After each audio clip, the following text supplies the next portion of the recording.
Coverage. Stay with Eyewitness News Tuesday. Tonight, several developing stories as we come on the air. Travel disruptions growing worse at multiple airports because of the government shutdown. A federal judge sets a new deadline for paying out SNAP benefits, and President Trump threatens military action in Nigeria. First, the shutdown, wreaking havoc at the airports. Staffing shortages force delays and cancellations. A ground stop ordered at Newark Airport.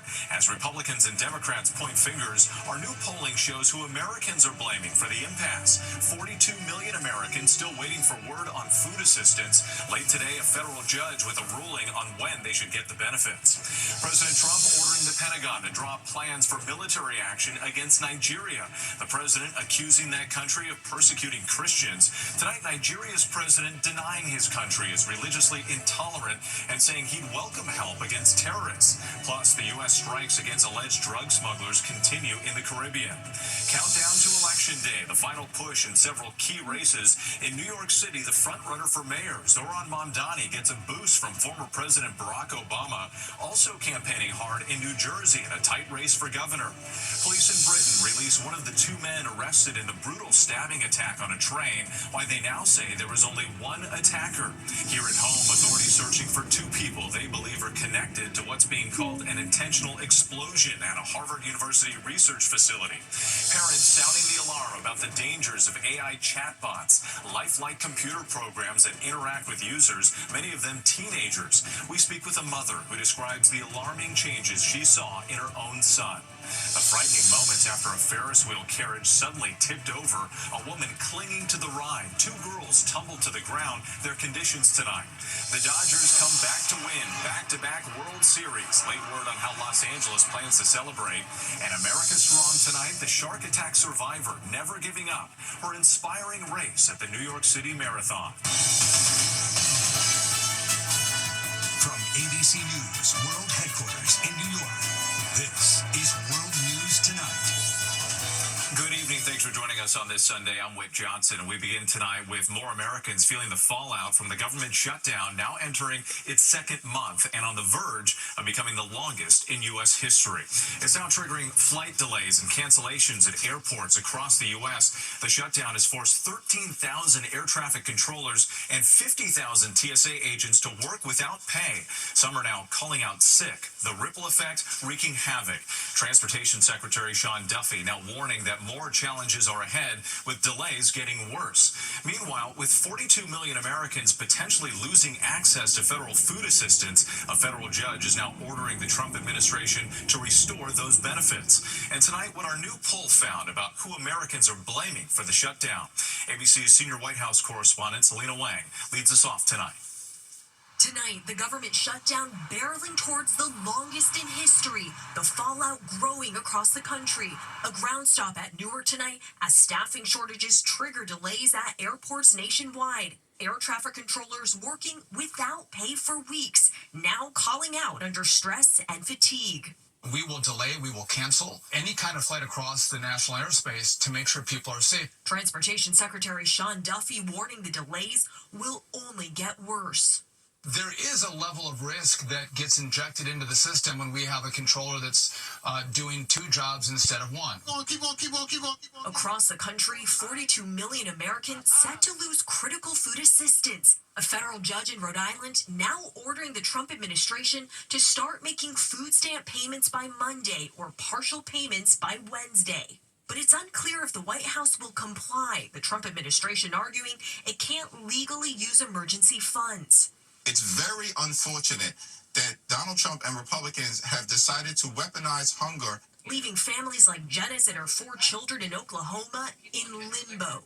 Well, my dog is sick, but I have to eat, so the dog is ultimately going to have to suffer, or the kids are going to have to wear shoes that are too small for an extra month because we have to buy dinner. Republicans slamming Democrats for voting down spending bills to reopen the government. Democrats have voted 14 times now, Shannon, to keep the government closed. 14 times they had the opportunity to have SNAP benefits flow, to let air traffic controllers be paid, to take care of all these problems and pay the troops, and they said no. A new ABC News Washington Post Ipsos poll finds more Americans are blaming Trump and Republicans than Democrats for the shutdown. as Democrats hold firm for an extension of affordable health care tax credits to prevent health care costs for some 20 million Americans from skyrocketing. Beth Dryer's monthly premium jumping from $80 to $425. This is more than quadrupled in cost for me. She's now canceling her plan, putting her own health at risk. All the women in my family have had breast cancer, so I know that's on the table for me. But I feel pretty helpless at this moment. Selena Wang joining us now in studio. And Selena, ahead of the major elections happening this week, what does our new poll say about how Americans are feeling about the job so far from President Trump? Well, Whit, our new ABC News Washington Ipsos poll shows that most Americans disapprove of how President Trump is handling his job so far. In fact, 2/3 of Americans say the country is pretty seriously off on the wrong track, and a majority of Americans disapprove of how Trump is handling the economy, which is a key issue that President Trump campaigned on. But look, tonight, Whit, Republicans are adamant that they're the ones who are winning this fight. All right, Selena, it's good to see you in person in studio. We appreciate it. Thank you. Now to President Trump threatening military action in Nigeria, accusing the West African country of not doing enough to protect Christians. Tonight, Nigerian officials are denying claims of religious intolerance and saying they welcome U.S. assistance in fighting terrorism.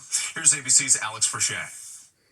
Tonight, President Trump says the U.S. military stands prepared to go into Nigeria guns a-blazing, claiming the country's government is allowing Christians to be slaughtered. The president threatening to wipe out Islamic terrorists in a post. Trump adding that the U.S. will immediately stop all aid and assistance to Nigeria and may very well go into that now disgraced country. Secretary Pete Hegseth standing with the president, responding, the Department of War is prepared for action. Nigeria is split nearly evenly between Muslims and Christians, but over the last decade, the violent terror group Boko Haram and other extremists have increased attacks like this one in northern Nigeria. Analysts caution that while Christians are among those targeted, most of these attacks are in Nigeria's Muslim-majority north. It's not only the Christians they are killing those who are not Christians. Some Nigerians welcome help from the U.S., but Nigeria's President Tinubu, who has struggled to contain these rebel groups, pushing back against these accusations, saying the characterization of Nigeria as religiously intolerant does not reflect our national reality. The threat of military intervention comes as the U.S. has escalated its operations targeting alleged drug traffickers in South America. Overnight, the Pentagon saying 3 people were killed in an airstrike on an alleged drug boat in the Caribbean Sea. This attack just days after 4 boats in the Eastern Pacific were destroyed, killing 14 people. Now, President Trump is accusing Venezuela's authoritarian leader, Nicolas Maduro, of orchestrating drug trafficking and says that he hasn't ruled out land strikes. He also says that he's authorized covert CIA missions inside that country. With Alex Perchet, we appreciate it. Now to the countdown to Election Day. Former President Obama hit the campaign trail on Saturday, delivering the closing pitch for Democrats running for governor in Virginia and New Jersey. President Trump's political operations are investing millions of dollars in voter turnout in those states. Tuesday could be an early forecast for next year's midterm elections. Here's ABC's Olivia Rubin. Tonight, the final sprint to Election Day. In New York City, more than 500,000 people voting early, setting a new record. New York State Assemblyman Zohran Mamdani trying to close out strong. Are you ready to win this race? The 34-year-old frontrunner, Mamdani facing questions about lack of experience. But sources tell ABC News the self-described Democratic Socialist notched praise from former President Barack Obama, who complimented his campaign in a private phone call. Former president rallying Democrats in key races for governor in Virginia and New Jersey. Every day, this White House offers up a fresh batch of lawlessness and recklessness and mean-spiritedness and just plain craziness. In Virginia, Democrat Abigail Spanberger battling Republican Lieutenant Governor Winsome Earl Shears. We do not need someone who has been in lockstep with this administration every step of the way. In New Jersey, polling showing Democrat Mikey Sherrill with a 7-point lead over Republican Jack Ciattarelli in a race focused on affordability and taxes, in a state where Republicans gained ground in 2024. The closeness of my race and the closeness of the president's race last year were real eye-openers for a whole lot of people. Now, sources telling ABC the president's political operation has invested millions to get out the vote in this first major election since he took office. And in California, Democrats asking voters to approve a new map to flip as many as 5 House seats next year after Republicans did the same in Texas. What this is all about is Democrats getting back on our toes, not our heels, getting our mojo back. And with about 580,000 New Yorkers have already come to busy polling places just like this one for early voting. That's about 4 times as many as the last mayoral election. Clearly, New Yorkers are very engaged in what will be the most consequential election day before next year's midterms. Whit. All right, Olivia, thank you for that. And on election night Tuesday, ABC News Live will have comprehensive coverage as results come in. Lindsay Davis will be joined by our Powerhouse political team streaming Tuesday from 7 to midnight on ABC News Live on Disney Plus and Hulu. Overseas now to panic and chaos after a mass stabbing on a London-bound train near Cambridge in eastern England. At least 11 people were injured and some remain hospitalized tonight. Let's get right to ABC's Marcus Moore. And Marcus, authorities do have a suspect in custody. Well, that's right, and police now say the 32-year-old man they arrested in connection with Saturday night stabbing attack is now the sole suspect. Authorities say that man injured 11 people as that train went down the tracks, the train's operator making an emergency stop 2 hours north of London. And tonight, 6 people remain in the hospital, and one of them is in critical condition. He's been identified as a worker on that train who tried to stop the alleged attacker. Authorities said the employee's actions, quote, were nothing short of heroic, and that he undoubtedly saved lives. Police have not released a possible motive for the attack, but said they do not believe that this was terror-related. And after first saying there were 2 suspects, police later announced a 35-year-old man who was also arrested has since been released without charges, and the sole suspect is being held on suspicion of attempted murder. Marcus Moore for us tonight. Thanks so much. Back here in the U.S., the investigation after what authorities are calling an intentional explosion at a building on the campus of Harvard's medical school. The university releasing images of 2 people they believe may have been involved and are asking for the public's help to identify them. Here's ABC's Andrew Dimbert. Tonight, authorities are searching for these people they say are suspects in connection with an explosion on Harvard's campus. It's really loud. I couldn't believe how loud it was. Authorities say they responded to a fire alarm at Harvard's medical school just before 3 a.m. The responding officer allegedly attempting to stop 2 masked men fleeing the building. Inside, campus police say they discovered what seemed to be the scene of an explosion on the 4th floor. The Boston Fire Department later saying that explosion was intentionally set. The incident playing out at Harvard's Goldenson building, normally housing the Department of Neurobiology and other science facilities. No additional devices were found, according to authorities, but sources tell ABC News the explosive device used was not a bomb. That would be terrible if somebody got hurt. I can't even imagine. Tonight, Harvard says that building is now reopened and there is no continued threat to the community. Meanwhile, the FBI is on scene trying to piece together who did this and why. No word yet as to a possible motive. All right, Andrew, we appreciate it. Now to the frightening moment at a festival near Baton Rouge, Louisiana. 2 young girls were thrown from a Ferris wheel on Saturday. Witnesses say the 2 girls fell out when the bucket they were riding in was caught on wires and tilted. Here's ABC's Morgan Norwood.